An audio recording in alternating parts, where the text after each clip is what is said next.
Hello and thank you for tuning in to another TechView video. In this video I'm going to be looking at my favourite 5 features of iOS 15.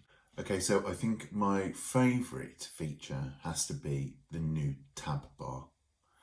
So on the Safari you'll notice that the tab bar is now at the bottom of the screen, right here. You can change this in settings, which I'll show you later, but swiping between the tabs is now so easy. All you have to do is just swipe the tab bar and you can go between the tabs. So much easier than before. The next best feature of the tab bar is groups. So you can now press and hold on the address bar. Some people call it address bar, some people call it tab bar, call it what you like. You can now actually move your favourite websites into groups. So let's have a look here. This is my YouTube channel. I can create a new tab and call this YouTube. There we go. And I can now move that into my YouTube. So if I've got hundreds of tabs open, I'll easily be able to find where I need to go. And then when you want to move back, you can literally just go to the 98 tabs that you had before. It's now nicely presented. And you can just select to go back. So this is going to take some getting used to. So if you really don't like this new feature, I'll show you how to set it back to how it used to be. So you're going to want to go to settings and then scroll down to Safari.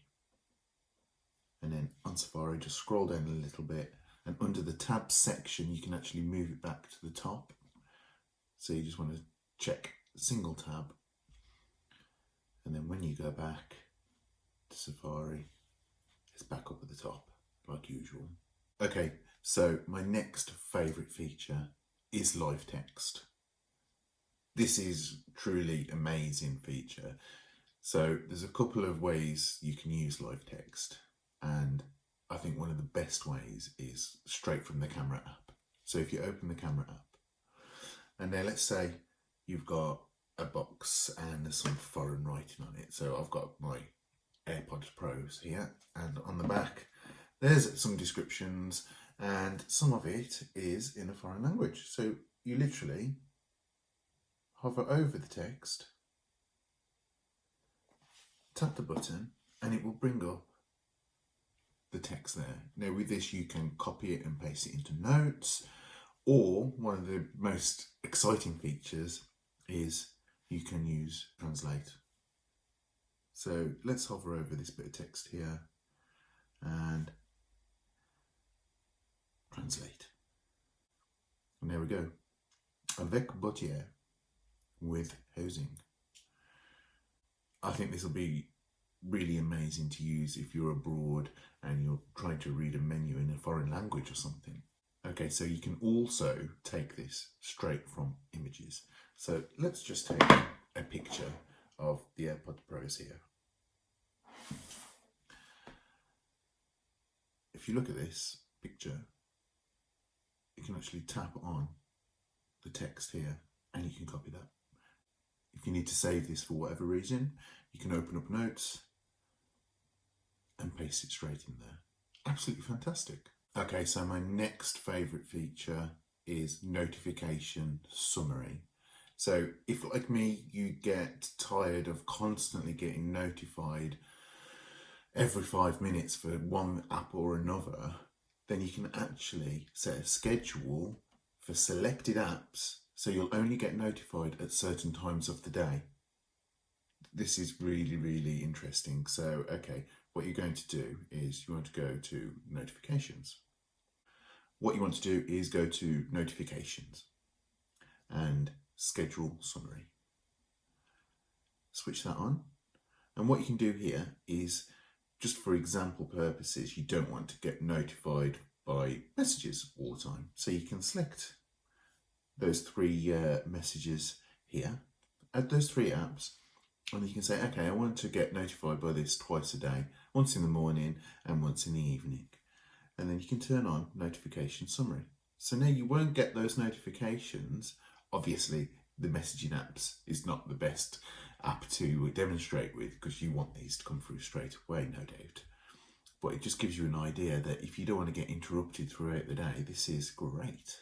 Okay, so another really useful addition to iOS 15 is low power mode on the iPad. So I haven't seen a way yet to get the shortcut from the home screen like you can on the iPhone, but if you go into settings, you go to battery mode, and you can actually see that there's now a low power mode. You can flick the switch on and you're now in low power mode, so you can save the battery somewhat. And finally, last but no means least, is the new focus modes. So focus modes enable you to set different types of settings on your phone, from do not disturb to sleep mode, or you can even set your own personal or work mode. So what you want to do is, when you swipe down from the top, you see they've got new focus setting here. So you can click on here, and you've got the standard do not disturb and sleep that you can select here. But you've also got personal mode. So if you click on this, you can actually allow certain people here to interact with you if you want them to during this time. So let's just add a few. Oh, no, that's taking people away there, so you've got to be careful. Okay. You want to allow no people to get in touch with you. And then you only want certain apps to be allowed to interrupt. Let's allow those. Okay, and this focus is now ready. This is particularly good if you're, say, in a meeting or something and you're waiting for an important call. So you can actually say, okay, forget every other app on here, no notifications from anything, do not disturb me, unless it's an urgent phone call and it's coming in from this person. That's quite a good idea. So there you have it. Those are my 5 probably most underestimated features of iOS 15. If you like this video, don't forget to subscribe and give it a big thumbs up, it really helps. And if you'd like to see some more videos on iOS 15, let me know in the comments below. My name's Chris and you've been watching TechView.